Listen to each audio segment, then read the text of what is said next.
구약성경 934페이지 잠언 21장 1절에서 10절입니다. 제가 먼저 한 절 읽겠습니다. 왕의 마음이 여호와의 손에 있음이 마치 불물과 같아서 그가 의미로 인도하시느니라. 사람의 행위가 자기 보기에는 모두 정직하여도 여호와는 마음을 감찰하시느니라. 공의와 정의를 행하는 것은 제사 드리는 것보다 여호와께서 기쁘게 하시느니라. 눈이 높은 것과 마음이 교만한 것과 악인이 형통한 것은 다 죄니라. 부지런한 자의 경영은 풍부함에 이를 것이나 조급한 자는 궁핍함에 이를 따름이니라. 속이는 말로 재물을 모으는 것은 죽음을 구하는 것이라. 곧 불려다니는 안개니라.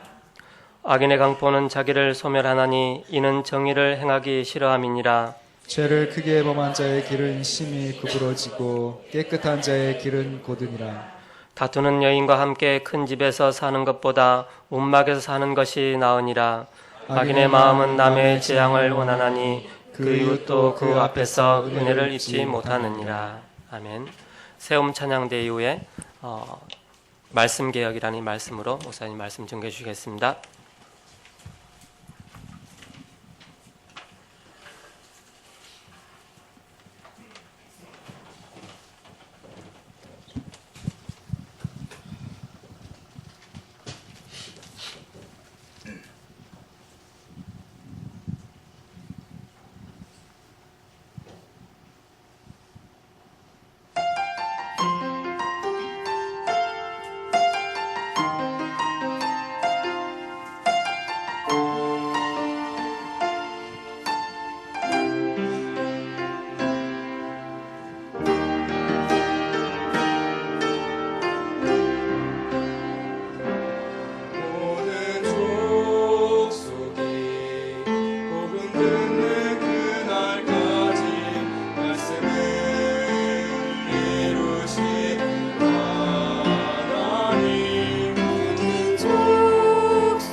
2절 말씀에 보면 사람의 행위가 자기 보기에는 모두 정직하여도 여호와는 마음을 감찰하시느니라.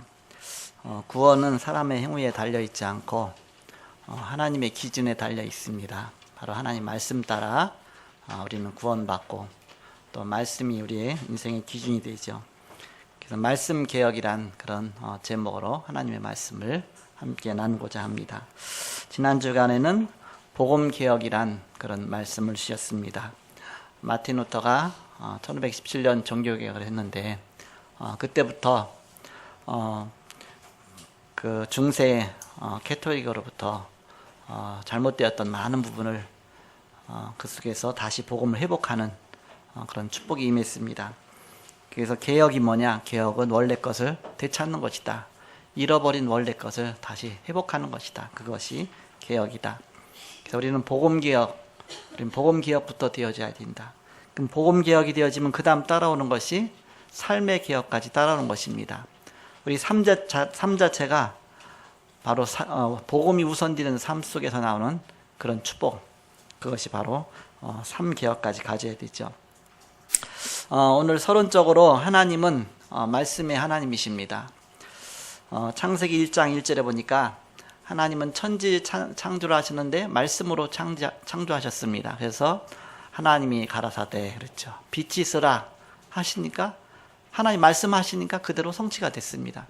빛이 있으라 하니까 빛이 있고 또 궁창이 하늘 위 궁창과 아래 궁창으로 나뉘라 하니까 그게 나뉘어져서 하늘과 땅이 되어지고 하나님이 말씀하시는 것마다 다 성취됐다 그게 있죠.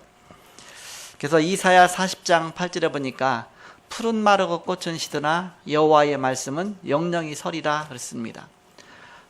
인생은 풀의 꽃과 같다. 푸른 마르고 꽃은 시들지만 그러나 여호와의 말씀은 영영이 서리라. 영원한 말씀이다.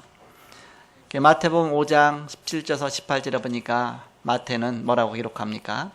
천지는 없어지겠으나 언젠가 이 땅은 없어진다. 천지는 없어지겠으나 그러나 내 말은 1.1획도 변치 않고 다 이루리라. 하나님 말씀은 1.1획도 없어지지 않고 그대로 다 성취될 것이다. 그것이 바로 하나님 말씀입니다. 그런데 그냥 말씀이 아니라 히브리서 4장 12절에 보니까 하나님 말씀은 살았고 운동력이 있어 그랬습니다. 하나님 말씀이 선포되는 곳에 하나님 역사가 나타난다 그 얘기입니다. 운동력이 있다. 말씀이 선포될 때 사람 마음속에 말씀이 들어갈 때 혼과 영과 관절과 골수를 찔러 쪼개기까지 하며 그렇습니다. 그래서 우리의 마음과 뜻을 감찰하시는 말씀입니다. 그래서 우리는 말씀 개혁할 때에 바로 말씀 회복할 때 쉽게 말하면 우리가 생명이 회복되고 생명 누리게 되고 그런 축복 속에 들어가게 되는 것이죠. 우리가 말씀 받을 때 살아나는 겁니다. 에스겔 37장에 보니까 마른 뼈들이 가득한 에스겔 해골 골짜기에 하나님 말씀이 대언되니까 거기에서 막 생기가 그러면서 막 힘줄이 돋고 그러면서 그렇게 큰 군대가 되었더라죠. 말씀이 선포되는 그곳에 모든 것이 다 살아난 역사가 일어났습니다. 자, 그러면 어떻게 말씀을 회복하겠느냐? 첫 번째로 먼저 말씀에 대한 생각 생각부터 바꿔야 된다. 생각부터 회복해야 된다. 개혁해야 된다. 어떤 쪽으로 개혁해야 되느냐? 창세기 18장 17절에 보니까 하나님이 아브라함에게 뭐라고 말씀하셨느냐? 아브라함아, 내가 하려는 일을 너에게 숨기겠느냐?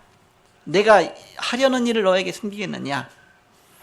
아브라함 언제 그렇게 말씀하셨습니까? 아브라함이 그 전에는 자기 인본주의 써갖고서 어떻게 살아남으려고 너는 갈대아우를 떠나서 내가 네게 지시할 땅으로 가라. 그래서 고향 본토 친척 아비집을 다 떠나서 갈대아우를 갔는데 그럼 축복이 임해야 될 거 아닙니까? 근데 기근이 오죠. 먹을 것도 없죠. 그러니까 아브라함이 이제 자기 인본주의 방법이 나오는 겁니다. 자기 방법이 나오는 거예요. 하나님 앞에 그때 기도하라는 사인인데 기도하기보다는 또 잠잠히 하나님의 능력을 기다리기보다는 어디로 내려가냐? 저 애굽으로 세상으로 다시 간 겁니다. 그래서 거기서 막 봉변을 당하잖아요. 막 아내도 뺏기고 아내 뺏길까봐 아내를 누이라고 속이고 그래도 뺏기고 엄청난 어려움을 당하죠. 그런 다음에 다시 하나님이 보호하셔갖고 다시 가나안 땅으로 돌아오게 됩니다. 돌아온 다음에 그때 많이 생각한 겁니다. 내가 왜 이렇게 하나님이 하시는데 하나님이 다 보호하시고 하나님 역사하시는데 내가 내 과거의 그 방법대로 내가 또 이렇게 인본주의 써갖고 이렇게 나가는가. 그러면서 또 그때 어떤 사건이 터졌느냐 하면 롯하고 대판 싸움이 일어난 거예요. 롯의 가정과 자기네 가정하고 대판 싸움이 일어났어요. 땅은 좁은 데다 가족이 같이 머물라고 하다 보니까 롯은 조카거든요. 조카는 왜 데리고 나느냐. 자기가 자식이 없어갖고 자기 아들이라도 삼으려고 후계자로 삼으려고. 하나님은 이삭을 예비해 놓으셨는데 바로 언약의 씨를 예비해 놓으셨는데 자기 생각대로 이제는 데리고 나온 겁니다. 본토 친척 아비집 다 떠나라 그랬거든. 친척까지. 그리고 오직 하나님만 바라봐랬는데 늘 롯을 의지했던 거예요. 어떻게든지 롯 통해서 롯을 후계자로 삼고 또 어떻게 롯을 잘 키워갖고서 내 모든 걸 다 물려주고 그래서 내가 또 노인되면 이제 롯이 또 나를 이제는 뭐 어떤 봉양하고 사람 바라보는 거죠. 하나님은 그것까지도 허용하시지 않으셨죠. 막 대판 싸움이 일어난 다음에 깨달은 거예요. 아, 내가 사람 의지하지 말자. 하나님 의지하자. 그때부터 이제는 아예 그냥 다 하나님 앞에 다 맡기고 롯하고 먼저 헤어졌어요. 그러니까 롯한테 얘기한 거예요. 네가 가고 싶은 대로 가라. 땅이 넓으니까 네가 우측으로 가면 나는 좌측으로 가겠다. 네가 좌측으로 가면 난 우측으로 가겠다. 너 가고 싶은 대로 가라. 나는 나머지 가겠다. 그게 뭐예요? 하나님 나와 함께 하시니까 나는 하나님과 함께 어디든지 가겠다. 헤어진 거예요. 롯하고 헤어졌다는 뜻은 무슨 뜻입니까? 불신앙을 버렸다. 그 얘기입니다. 그 전까지만 해도 롯을 의지하고 사람을 의지하고 조카 의지했었는데 나는 하나님을 선택하겠다. 그 얘기입니다. 롯이 어디 선택했느냐? 저 도시를 선택했어요.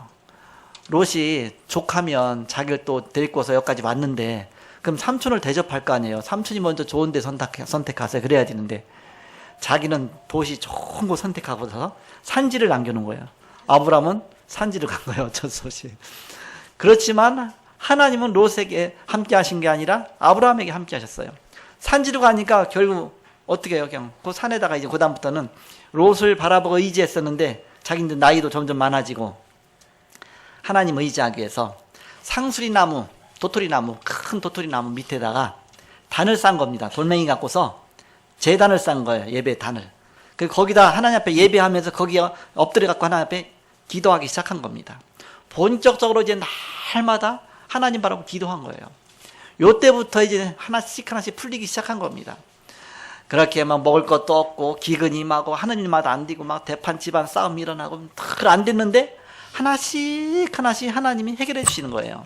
하나님 바라보고 그냥 온전히 은혜 받고 나가는데 하나님이 그 속에서 모든 응답을 다 여시는 겁니다. 그것이 바로 우리의 신앙의 원리입니다. 그것이 바로 우리의 개혁입니다. 원래 그걸 찾는 거예요. 하나님 주신 축복을 찾아내는 겁니다. 그러면서 그때 깊이 기도하는 중에 하나님이 문제가 와도 이제 문제를 축복으로 바꾸는 겁니다. 롯이 도시 선택해서 갔는데 거기 전쟁이 일어난 거예요. 그러니까 조카 롯이 포로로 잡혀간 겁니다. 그러니까 조카가 포로 잡혀갔으니까 아브라함 가만히 있을 수가 없잖아요. 하나님 얼마나 축복하셨냐 아브라함을. 점점 부강하게 갖고서 집에서 일꾼들이 318명이 된 거예요. 그러니까 일꾼들은 그 당시 일꾼은 전쟁이 일어나면 전쟁도 나가고 평상시는 집안 일도 하고 겸용이야 겸용 이렇게. 그래갖고서 이제는 그 사람들 딱 밤에 모집해 갖고서 다 칼 차고서 이제 4개국 연합군이거든요. 연합군이 잡아갔거든요. 밤에 간 겁니다. 갖고 하나님의 은혜로 대승을 거두고 왔어요.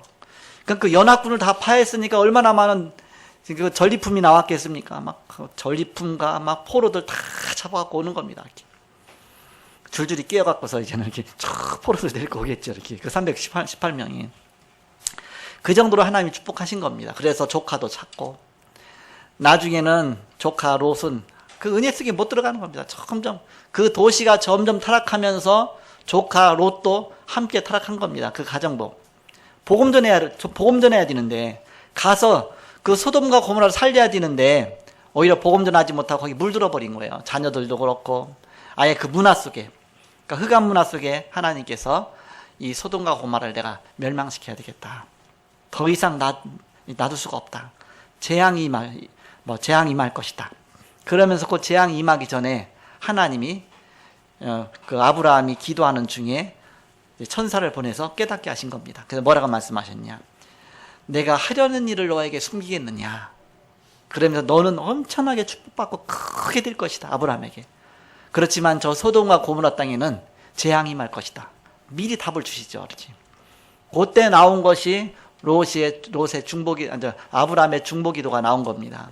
아니 의인 50명 있어도 다 멸망시키렵니까? 아니다. 50명 있으면 멸망시키지 않겠다. 이제 하나님하고 대화가 통하는 거예요. 이제는. 그러면 제가 한 번만 여쭙게 하옵소서. 혹시 50명 가운데 10명이 모자라면 어떻게 하겠습니까? 그래 10명 모자라서 40명만 돼도 멸망시키지 않겠다. 한 번만 더 말하게 해주옵소서. 거기서 혹시 10명이 모자라면 어떻게 합니까? 자신이 없는 거야. 그러니까 30명. 그럼 30명도 멸망시키지 않겠다. 자꾸 5명씩 10명씩 자꾸 다운시켜갖고 몇 명까지 다운시켰냐? 10명까지. 아니 깎는 것도 물건도 그렇게 깎는 사람 있잖아. 이렇게 갖고 10명까지 쭉 줄여놨어요. 의인 10명이 있어도 멸망시키겠습니까? 10명이 있어도 멸망시키지 않겠다.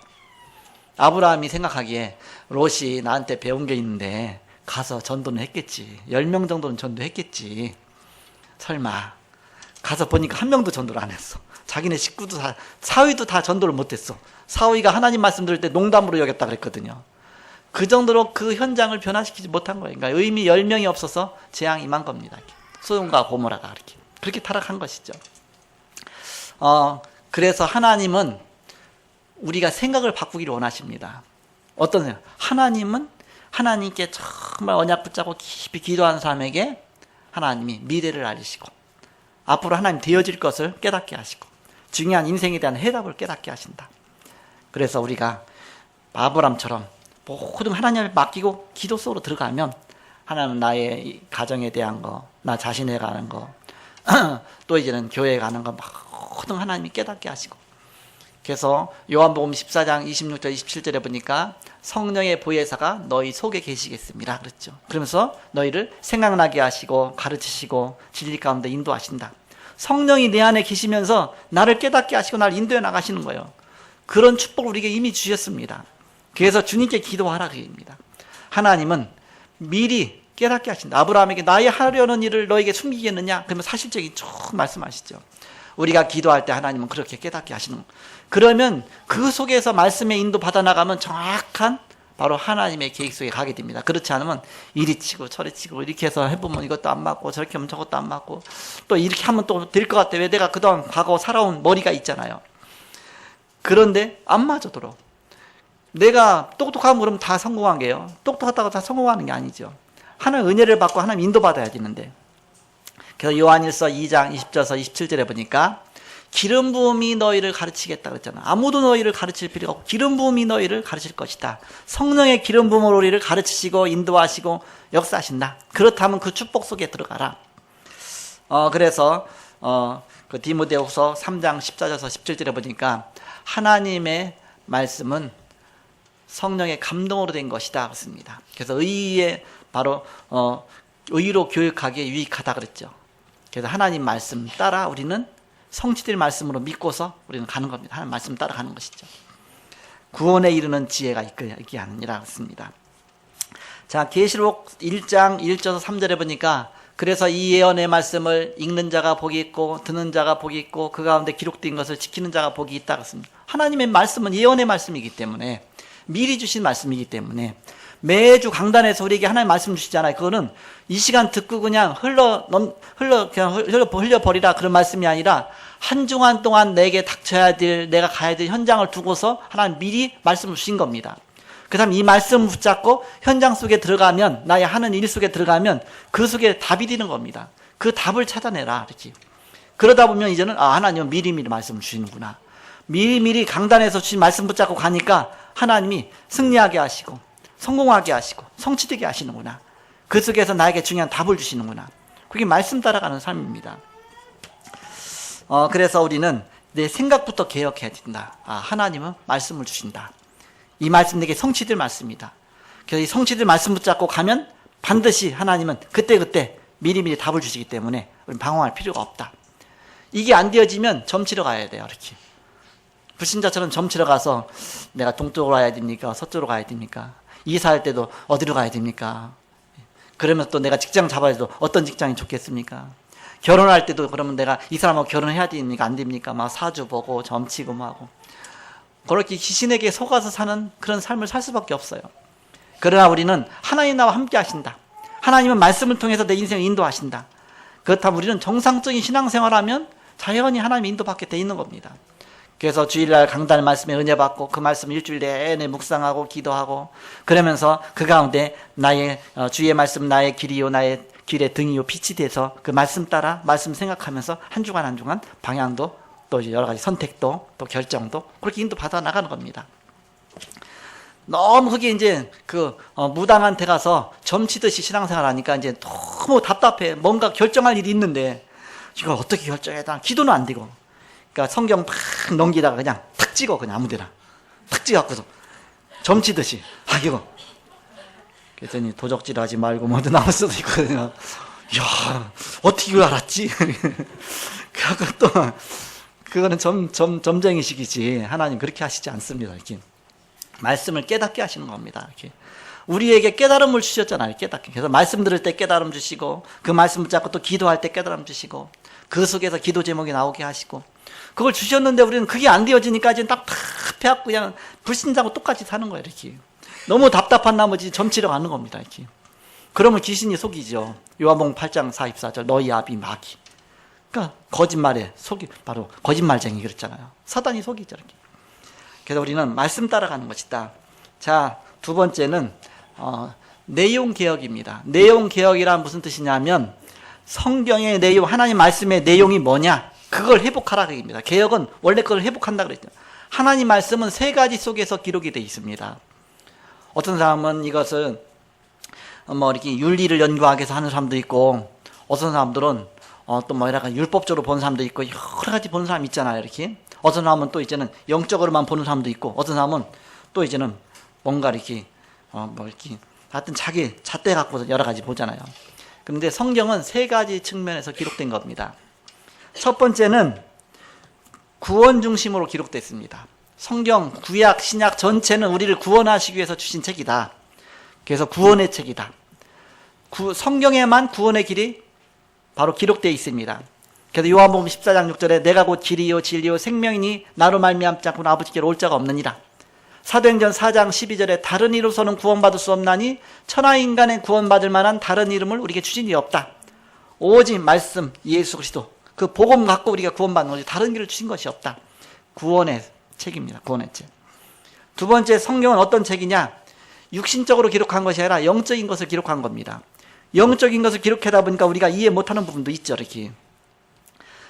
그래갖고서 우리 눈에 보이지 않는 영적인, 영이 뭡니까? 우리는 눈에 안 보이잖아요. 하나님도 영이시고, 또 성령도 영이시고, 또 천사도 영이잖아요. 우리 눈에 안 보이잖아요. 우리 영혼도 영이잖아요. 우리 눈에 안 보이는 것들이 너무너무 중요한 게 많습니다. 우리는 육신에 보이는 대로 살아가기가 쉽잖아요. 그런데 눈에 보이지 않는 것이 훨씬 중요한 것이 더 많다. 우리 생명 눈에 보입니까? 안 보이잖아요. 이렇게. 하나님 눈에 보이니까 안 보이죠. 성경에는 영적인 것이 기록되어 있다. 그래서 우리는 성경을 보면 하나님이 살아계신 것을 알 수가 있습니다. 그래서 하나님 있냐? 교회 가면 밥 주냐? 떡 주냐? 하나님 있냐? 하나님 보여줘. 그럼 내가 믿을게. 그럼 너 정신이 있어 없어? 이렇게 물어요, 여러분. 당신 정신 있어요 없어? 그랬어요. 정신 있지. 그럼 정신 내놔봐. 그래 보세요. 그럼 정신 어떻게 내놔보겠어요? 정신을. 바로 정신, 본인이 갖고 있는 정신도 보일 수가 없으면서 하나님 보여달라고 하는데, 이렇게. 하나님 진짜 보는 날은 그날은 죽는 날이에요. 이렇게. 그래서 하나님 눈에 안 보이지만 성경을 통해서 하나님이 역사하시고 살아계시고 그걸 알 수가 있다. 이렇게. 아인슈타인 그랬잖아요. 어떤 청년이 그랬다고 그러잖아요. 하나님만 보여주시면 내가 하나님 믿겠다. 목사님한테. 그러니까는 당신은 세상에 얼마를 알고 있냐? 세상 지식이 얼마를 알고 있냐? 10% 알고 있냐? 제가 세상의 지식을 어떻게 10% 알겠습니까? 단 1%도 알지 못하죠. 아인슈타인은 자기는 이 지구의 가장자리 끝도 아직 못 왔다. 1%도 알지 못하는 그렇게 고백했다고 하는데 제가 어떻게 10% 압니까? 그래도 10% 안다고 가정해 봅시다. 그럼 당신이 알지 못하는 90%가 있지 않냐? 그럼 90% 안에 하나님 있다고 생각할 수 없겠냐? 그랬더니 맞긴 맞잖아. 이렇게. 자기가 알지 못하는 부분, 자기가 아직 세상 다 한 것도 아닌데 이렇게. 하나님은 살아계신데 성경을 통해서 깨달을 수가 있습니다. 그래서 우리가 성경 내 말씀은 구원 중심으로 기록되기 때문에 우리가 구원이란 측면에서 보면 너무너무 딱딱 맞는 거야. 이렇게 하나님 말씀이. 그리고 성경은 영적인 중심으로 기록된 겁니다. 육신적으로 기록한 게 아니라. 그러니까 영적인 눈이 있어야 우리가 이해되는 말씀이 있어요. 어떤 것은 도저히 육신적으로 이해가 안 되는 말씀이 있습니다. 또 성경은 세 번째는 삶의 중심으로 기록되어 있습니다. 또 삶에 필요한 것도 기록되어 있다. 그 세 가지 측면에서 기록된 것입니다. 구원의 말씀, 그러면서 또 이게는 영적인 말씀, 그러면서 또 삶에 필요한 삶의 중심의 말씀. 특히 잠언서 같은 경우는 삶의 중심의 말씀이 많죠. 이렇게 지혜를 가르쳐 주잖아요. 이렇게 세상 사는데 이렇게 하라 이렇게 하라 그러면 얼마나 딱딱 들어맞습니까? 그래서 내가 잠언 보면 너무너무 은혜가 된다. 내 잠언 보니까 진짜 하나님 말씀 같다. 그러면 이거보다 더 어마어마하게 오묘한 영적인 말씀은 더 크다는 사실을 잠언이 다 하나님 말씀처럼 보이잖아. 이렇게 이걸 뛰어넘어서 영적인 말씀, 그거 더 뛰어넘어서 구원의 말씀까지 엄청난 오묘한 말씀이 가득 차 있습니다. 아예 보고예요. 보고. 아니, 보물 창고예요. 하나님 말씀이. 자, 그런 측면에서 그러면 오늘 본문을 잠깐 보자 그 얘기입니다. 그럼 1절 말씀해 보면 뭐라고 기록되어 있냐면 왕의 마음이 여호와의 손에 있음이 마치 봄물과 같아서, 봄물이 뭐예요? 보위에 물이 담겨 있잖아요. 저수지에. 그 물이 어디로 흐를 줄 알아요? 뚝 터져 보세요. 그 물이 어디로 갈 줄 알아요? 도시로 갈 수도 있고 시내로 갈 수도 있고. 그 봄물과 같다. 그가 임의로 인도하시느니라. 하나님은 왕의 마음, 왕의 마음이 그것도 하나님 여호와의 손에 있다 그입니다. 그렇기 때문에 강물과 같이 여호와께서 원하신 대로 흘러가게 하신다. 즉 역사의 주관자는 하나님이시지 왕이 힘이 있다고 해서 왕의 마음 따라서 역사가 움직여지는 게 아니다 그입니다. 영적인 걸 말하는 거잖아요. 이렇게. 하나님은 모든 걸 주관하시는 영적인 하나님이시다. 내 생각대로 내 뜻대로 되어지느냐? 그렇지 않죠. 그러면 다 부자 되고 다 성공하게 해요. 그렇지 않잖아요. 하나님의 뜻대로 되어지는 것이다. 영적인 말씀입니다. 2절 말씀해 보니까 사람의 행위가 자기 보기에는 모두 정직하여도 여호와는 마음을 감찰하시느니라. 그 얘기는 사람의 행위가 자기 보기에는 다 깨끗한 것 같아도 마음을 살피시는 여호와 앞에서는 그렇지 않다 그 뜻입니다. 사람이 내가 완전하고 내가 나만 거리낌이 없으면 되지, 그렇다고 그거 갖고 구원받는 게 아닙니다. 구원은 하나님의 기준이기 때문에. 여러분 구원의 말씀이잖아요. 이렇게. 그래서 구원받으려면 하나님 기준에 맞아야 된다. 그래서 하나님께서 그리스도를 보내셨잖아요. 예수 그리스도 믿는 순간 로마서 8장 2절 죄와 사망의 법에서 너를 해방했습니다. 바로 우린 예수 그리스도 믿을 때 죄와 저주까지 해방받는 것이지 다른 것 갖고 해방받는 게 아니다. 하나님의 아들이 나타나신 것은 마귀를 멸하라십니다. 사단 권세 아래 묶여있는 우리에게 그리스도를 보내셔서 우리를 그 손에서 건져주셨습니다. 그래서 그 속에서 우리를 구원하여 주셨습니다. 십자가 사건은 동시에 모든 걸 다 완성하신 사건입니다. 십자가에 달려 돌아가시면서 우리 죄 문제 해결하시고, 그리고 부활하셔서 사단 권세 이기시고, 그리고 성령으로 임하셔갖고 우리와 영원토록 함께 하시고, 바로 이런 귀중한 축복 속에 우리를 세우신 것이죠. 자, 3절 말씀해 보시면 공의와 정의를 행하는 것은 제사 드리는 것보다 여호와께서 기쁘시게 여기시느니라 그랬죠. 우리는 예배, 제사, 그러면서 하나님의 뜻은 생각하지 않고 그냥 형식적으로 그냥 오직 예배, 제사 그렇게 하면 안 돼요. 하나님은 형식적인 하나님이 아니다. 하나님은 영이시기 때문에 예배하는 자가 신령과 진정으로 예배할지니라. 하나님의 성령으로 예배할지니라 그랬죠. 영적인 하나님 있잖아요. 이게 영적인 부분을 얘기하는 거잖아요. 이렇게. 영적인 하나님을 그냥 내가 제사 드렸다고 해갖고서 꼭 뭔가 이렇게 뭐 구태갖고서 그런 식으로 이렇게 그런 게 아니다. 바로 하나님은 영하고 영적으로 통해야 된다. 자, 4절 말씀해 보니까 눈이 높은 것과 마음이 교만한 것과 악인이 형통한 것은 다 죄니라. 즉 구원에 대한 갈급함이 없이 거만한 두 눈과 교만한 마음과 악인의 형통한 것 등은 모두 하나님의 뜻에 어긋난 죄에 속한 것이다. 이런 것도 영적인 부분을 얘기하잖아요. 자, 그럼 5절에 보니까 부지런한 자의 경영은 풍부함에 이를 것이나 조급한 자는 궁핍함에 이를 따름이니라. 이 말씀은 불신자도 알아듣는 말씀이에요. 왜? 삶 중심의 말씀이니까. 부지런하게 일해보세요. 부자 되고. 그리고 쫓겨갖고 조급해갖고 그러면 여유 없이. 그러면 결국 가난해지죠. 그것은 바로 그 삶의 원리에 관한 말씀입니다. 자, 6절 말씀은 속이는 말로 재물을 모으는 것은 죽음을 구하는 것이라 곧 불려다니는 안개니라. 즉 거짓된 혀로 모은 재산은 흩어지는 수증기 같고 죽음을 불러오는 함정과 같은 바로 그것이다. 그러니까는 우리가 남 속인다고 해서 남이 못 받지만 또 이제 속인다고 해서 그거 갖고 그 사람이 성공하겠냐? 그게 아니다. 왜? 하나님이 살아계시다. 하나님이 영이 하나님이시니까 우리 마음 중심을 보시는 하나님이시다. 그래서 바로 그런 영적인 부분을 말씀하시는 거죠. 자, 7절 말씀 보니까 악인의 강포는 자기를 소멸하나니 이는 정의를 행하기 싫어함이니라. 자, 악인의 강포가 어떻게 해서 나옵니까? 악인의 강도질은 자기를 멸망시키리니 그들이 올바르게 살기를 거절하기 때문이다. 그러니까는 왜 자꾸 강포해지고 막 그 영적 문제 아닙니까? 영적인 걸 우리에게 말씀하는 거잖아요. 자, 8절에 보니까 죄를 크게 범한 자의 길은 심히 구부러지고 깨끗한 자의 길은 곧으니라. 자, 이건 불신자도 알잖아요. 죄 짓는 자는 구부러지고 또 깨끗하게 사는 사람은 곧잖아요. 이렇게. 예수 안 믿어도 깨끗하게 사는 사람이 있어요. 바르게 사는 사람이 있습니다. 그럼 그 사람들이 굉장히 곧은 길을 가잖아요. 이렇게. 바로 그것은 그 삶의 중심에서 이제 나온 말씀이죠. 자, 9절 말씀해 보니까 다투는 여인과 함께 큰 집에서 사는 것보다 움막에서 사는 것이 나으니라. 그래서 다투는 여인하고 큰 집에 사는 것보다 움막에서 그냥 자기 혼자 사는 게 낫다. 이게 뭘 말해요? 바로 육신의 안식보다 마음의 안식이 중요하다. 이렇게. 그래서 진짜 마음의 안식 더 깊이 들어가면 영혼의 안식이 더 중요하다. 하나님과 함께하는 깊은 비밀들, 이게 더 중요하다. 자, 10절 말씀해 보니까 악인의 마음은 남의 재앙을 원하나니 그 이웃도 그 앞에서 은혜를 입지 못하느니라. 즉 악인은 영적으로 사단의 지배를 받기 때문에 그 이웃까지 무자비에게 희생시킨다는 영적인 메시지입니다. 그래서 사단에게 장악되면 그 정도로 이렇게 악해진다. 그다음 우리는 항상 그 측면에서 봐야지. 어선하님 그러잖아요. 매스킴에 딱 나오고 나니까 아니 우리 이웃집에 옆집에 저 아저씨가 저기 흉악범인 줄 내가 몰랐다. 이렇게 하죠. 이렇게. 겉으로 볼 땐 너무 멋있고 막 신사 같은데 그 영적인 거 모르니까 그렇죠. 이렇게. 사단에게 장악되면 그렇게까지 가지는 거죠. 이렇게. 우리는 항상 하나님 말씀을 그 세 가지 측면에서 구원의 말씀, 영적인 말씀, 그러면 또 삶에 필요한 말씀도 주신 그 속에서 봐라. 그렇죠. 자, 마지막 그러면 세 번째 무엇을 개혁해야 되겠느냐?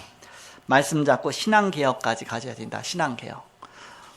자, 오늘 말씀 개혁이란 통해서 내가 먼저 생각 개혁부터 가져야 된다. 생각. 하나님 말씀은 내게 성취된 말씀 주신다. 말씀 따라 하나님 인도하신다. 그 생각부터 개혁해야 되죠. 두 번째는 내용 개혁. 그래서 하나님 말씀은 구원의 말씀, 영적인 말씀이고 삶의 중심의 말씀이다. 그 부분을 우리가 알아야 되겠죠. 마지막 세 번째는 이제는 나의 신앙까지 회복돼야 된다. 신앙 개혁. 개혁은 회복하는 거잖아요. 그래서 내 신앙까지 회복돼야 된다. 어떤 쪽으로 회복돼야 되겠느냐? 응답받은 사람들은 전부 다 순교신앙을 가졌습니다. 그럼 내가 죽어야 되냐? 그건 아니죠. 이렇게 순교신앙을 가졌다. 그 정도로 철저하게 복음 앞에, 하나님 말씀 앞에 우리는 순교자의 심정으로 강단 말씀 듣고 그러면서 말씀 노트 기록 준비하고 기도 수첩도 준비하고 적어가면서 들어보세요. 그럼 틀리죠. 이렇게. 말씀 들을 때 기록해하고 학교 다닐 때도 평생 기록하면서 우리가 적어가면서 공부했잖아요. 근데 교회 와서는 기록 안 하고 그렇게 평생 노트 갖고 적어가면서 배웠는데 교회 와서는 적지 않으면 결국 우리가 습관돼 있죠. 그래서 적어가면서 한번 이 말씀을 들어봐라. 중요하다면 우리가 적어야 되죠. 그 속에서 이제는 정리를 해갖고서 이제는 그 말씀 노트에 적은 것을 저녁에 집에 가셔서 따로 조그만 기도수첩에다가 말씀을 다시 옮겨 적어보세요. 정리해갖고서 서론과 본론과 결론과 쫙 다시 적어보세요. 그러면 이런 말씀이었구나. 바로 이게 나한테 진짜 중요한 거구나. 막 깨달음도 나오고 그 속에서 기도 제목도 나오고 그 속에서 이제는 내가 한 주간 동안 자꾸 묵상하면서 볼수록 그날 막 이렇게 나의 삶에 좀 지침이 나오고 이렇게 응답받아야 되겠다. 그래서 오늘의 전도, 오늘의 말씀, 오늘의 기도가 그 속에서 나오고 이렇게. 그래서 저녁에는 하루를 또 이게 마무리하면서 일기도 써보고 내가 오늘은 말씀 붙잡고 기도하면서 이렇게 하루를 하나님 인도하셨다. 이렇게. 그럼 그게 묶어놓으면은 그 자체가 나의 자서전이 되는 겁니다. 그렇게. 그래서 저는 이렇게 개척할 때까지는 일기를 계속 썼어요. 이렇게 학교 다닐 때 일기 쓰고 또 청년 돼서 또 일기 쓰고 그러면서 또 결혼해서 또 일기 쓰고 계속 일기 쓰다가 언제 못 썼냐? 교회 개척하고 나서 개척했을 때도 일기를 썼어요. 이렇게 그 이제 복음의 은혜 깨닫기 시작하면서 막 이제 전도하러 다니고 막 훈련 다니고 그러면서 정신이 없더라고. 너무 충격받으니까. 하나님 함께 하시는. 막 현장 속에서 막 현장을 보니까 막 그때부터는 도저히 쓸 수가 없어. 이렇게. 그거 다 기록하려면 끝이 없잖아. 이렇게. 그래서 못 쓰다가 이제 요즘엔 씁니다. 다시 요즘엔 써. 이렇게. 아침이 딱 되면 어떻게 하냐면 먼저 기도를 해요. 묵상으로 기도합니다. 네, 영적으로 힘을 얻는 기도를 해요. 오늘도 성령 충만 주옵소서. 영력, 지력, 체력, 경제력, 인력을 더하여 주옵소서. 그래서 막 깊이 기도를 해요. 기도하면서 영적으로 막 힘을 얻습니다. 그러는 중에 이제 강단 말씀도 보고, 그런 중에 이제는 그럼 내가 오늘 붙잡아야 될 말씀이 뭘까? 또 하나 적어보고, 또 오늘 내가 가야 될 현장이 어떤 현장이 있나? 그것도 적어보고, 오늘의 전도. 그리고 또 이제는 오늘의 기도도 적어보고, 딱 그렇게 적고서 하루를 시작합니다. 그럼 저녁 때 되면 전도자의 일기를 갖고서 이제는 오늘 하루 중에 있었던 거 쭉 써요. 이렇게 쭉 쓰고 나면 별거 아니지만 하나님 이렇게 인도하셨구나, 이게 확인이 되는 거예요. 내가 아침에 이렇게 기도하고 하루 시작했는데 하나님이 결국 이렇게 인도하셨네. 감사하네, 감사. 끝에는 늘 감사가 나오죠. 이렇게 우리 먼저 이렇게 인도하시면 감사하구나, 감사하구나. 거기는 그래서 모으다 보니까요, 그게 엄청나게 많은 거였죠. 1년치를 모았는데요, 수백 페이지 책이 돼버렸어요. 이렇게 엄청나게 많아요. 이렇게. 그래갖고 내 인생이 여기에 담기는구나, 이렇게. 그래갖고서 그걸 이제는 내 스마트폰에다 적었거든요. 그 스마트폰이다 보니까 이게 컴퓨터잖아요. 그 자체가 검색하니까 검색이 쫙 나오는 거 있죠. 그래서 작년 거 딱 검색해, 딱 이렇게 해봤더니 작년에 우리 이제 장모님 돌아가셨을 때 기록이 딱 나와요. 이렇게 해서 토요일 날 어디 뭐 결혼식 갔다가 오다가 연락을 받았는데 해서 병원 가서 쭉 기록이 돼 있는 거 있죠. 그래서 인생이 이렇구나, 이렇게. 그래서 그 중요한 기록이 나오면 그때 심정으로, 그때 마음으로 다시 돌아가시잖아, 이렇게. 그래서 이랬구나. 이렇게. 어떤 사람 만났어도 곧 조금 지나가면 다 잃어버리잖아요. 뭐 이름도 기억이 안 나요. 근데 그 사람 이름 쳐갖고서 딱 검색하면 그때 처음에 만났을 때 또 뭐 대화했던 거 다 기록이 돼 있어요. 여러분들 다 기록이 돼 있습니다. 새 가지고 왔을 때 다 기록해 놓은 거 있죠. 검색하면 딱 나왔죠. 이렇게. 그래서 이랬구나, 이랬구나, 하나님. 그런데 하늘나라에는 더 자세하게 기록되어 있습니다. 우리 마음까지도 다 기록되어 있을 겁니다. 마지막 심판 때 하나님은 우리의 모든 게 다 드러나게 돼 있다고 했잖아요. 없어지는 게 아닙니다. 이렇게. 그래서 우리가 하나님 앞에 말씀 따라가는 신앙, 말씀 개혁. 자, 결론을 맺고 말씀 마치겠습니다. 이렇게 살면 그러면 어떤 축복이 임하느냐? 첫째로 영적인 리듬을 타게 됩니다. 말씀을 따라가니까, 그 말씀 붙잡고 기도하니까, 내가 바로 매주 주시는 강단 말씀 속에서 인도받아 나가니까 영적인 리듬을 타게 되죠. 늘 내가 삶이 막 우왕좌왕 했었는데 이제는 하나님 인도하시는 아브라함처럼 차근차근 그렇게 가지는 겁니다. 그러면서 그리스도의 생명을 누리는 하루가 시작되게 됩니다. 하나님이 나와 함께 하시는구나, 네, 응답하시는구나. 차분한 영적인 인생이 시작되게 됩니다. 그 중요한 응답들을 놓치지 않게 돼요. 이런 일이 있지, 참. 이런 일. 지난주엔 이게 있었지. 이번엔 또. 그러니까 그 놓치지 않게 되죠. 여러분이 주여 날 순교하게 하여 주옵소서 이렇게 기도하잖아요. 순교자가 되기 이전에 이거부터 실천하는 산순교자가 되시기 바랍니다. 말씀 노트부터 준비하세요. 그게 산순교자 되는 거예요. 순교는 위상이잖아요. 언제 순교하겠어요, 이렇게. 그러니까는 지금 당장 순교하는 그러잖아요. 당장 말씀 노트부터 준비해서 한번 적어보시고. 그래서 기도 수첩 하나 준비하고 여러분이 그 속에서 깨달음도 적어보고 기도 제목도 찾아보고 이렇게 막 기록하는 습관 가져보시고. 그래서 말씀이 이렇게 성취되고 기도한 것이 이렇게 응답이 되는구나. 주보에 몇 페이지 나옵니까? 거기 보면 기도 수첩 하는 방법은 쭉 나와 있죠. 8가지로. 그 8가지로 작성도 해보시고. 그러다 보면 자연히 나의 인생에 놓쳤던 말씀 개혁이 되어지게 돼 있습니다. 그래서 바로 한 주간도 이 귀중한 응답 속에 말씀 따라가는 하나님이 살아계셔서 여러분과 함께 하시는 비밀 누리시는 여러분 되시기를 주의 이름으로 축원합니다. 기도하겠습니다. 하나님 감사합니다. 우리가 평생 말씀 듣지만 우리 마음속에 남아있는 것이 별로 없고 또 그때그때 스쳐 지나가며 오른쪽 귀로 듣고 왼쪽 귀로 흘러나오는 것처럼 우리 마음에 남지 않는 삶을 살았지만 이제는 순교자의 신앙을 갖고 하나님 말씀을, 강단 말씀을 우리 마음판에 새기게 하여 주옵소서. 그래서 이 말씀이 성취되게 하시고 후대까지 전달되어서 말씀에 많은 열매가 맺어지고 하나님 말씀과 내 자신 인생이 맞아지게 하시고 내 가는 현장이 하나님 말씀과 맞아지는 바로 세 가지가 일치되어지는 그런 축복 누리는 삶을 살게 하여 주옵소서.